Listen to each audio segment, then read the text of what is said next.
So baka maka-encounter rin kayo ng trouble sa outboard engine or motor mga boss. Dahil sa mekaniko na tayo ng barko ngayon ay related na rin to. Kuridas na, basta kaya lang natin. Katulad nitong makina ng speedboat mga boss, 3-cylinder na Honda po ito. Naka-vertical na klase na makina. Palyado po ang isyu nito. Walang hatak po mga boss. Ayon sa nagmi-maintain ng unit na to, marami na doon tumingin ito na electrician. Kaya wala agad akong ibang pinuntirya mga boss, kundi itong pag-check ng misfire. Mostly kasi sa mga palyado ay merong isang silindro na hindi sumasabog or nagpa-power. Ang pag-check ng ganitong mga unit ay parehas lang din sa mga makina na sasakyan mga boss.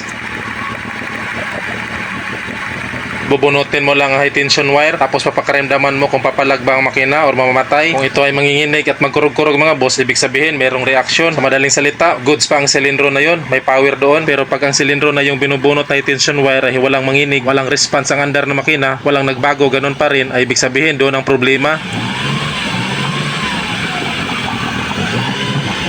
Sa punto na to ay naayos ko na mga boss. Ang number 3 na cylinder ang may problema, ignition coil, walang kuryente. Nung pinagpalit ko ang ignition coil ng number 1 at number 3 mga boss, ay biglang naging matining ang andar ng makina. Doon ko lang napagtanto na sa sakit ng ignition coil pala ang problema niya. Lost contact lang pala ang issue nito sa cylinder number 3 na ignition coil. Problem solved na to mga boss. Okay na, at dahil doon ay binigyan tayo ng maraming isda ng may-ari. Kalahati na lang tong nakarating sa bahay kasi namahagi din ako ng blessing sa aking mga kasama. Ito yung kagandahan ng pagiging isang mekaniko mga boss. Marami kang kaibigan, maraming magbibigay ng blessings, kaya malilibre din tayo ng pang-ulam paminsan-minsan. So pagkatapos ko nga doon ay may tumawag naman sa akin na barko. May trouble naman sila mga boss sa kanilang main engine na Caterpillar. Alarming scandal naman ang issue. Ito yon mga boss, oh. Nag-blink-blink ang control panel ng main engine. Di nila mawari kung ano ang dahilan ng problema. Actually matagal-tagal na tong hinambing na balatian ng main engine na to. Pabugso-bugso lang daw ang trouble na to. Dalawa pala ang main engine ng barko na to mga boss. Yung isa ay wala namang problema. Ito yung blink-blink niya mga boss, oh, source. Kagagaling ko lang kasi nag-leave ng almost 1 month. Kaya sa punto na to ay nag-onboard talaga ako mga boss at sumama ako sa biyahe. Nang sa ganun ay actual kong na masaksihan ang pag-blink-blink at pag-alarm. Dito ay binuksan ko nga ang kanyang pinakautak mga boss at wala naman akong nakitang problema. Ina-analyze ko na lang ang trouble at naisip ko baka itong alternator ang dahilan ng problema kasi source yung nag-blink-blink na alarma. At yun na nga mga boss, no, ay meron ako napansin na lumuwag pala ang belt ng alternator. Sa punto na to ay tapos ko na tong hinigpitan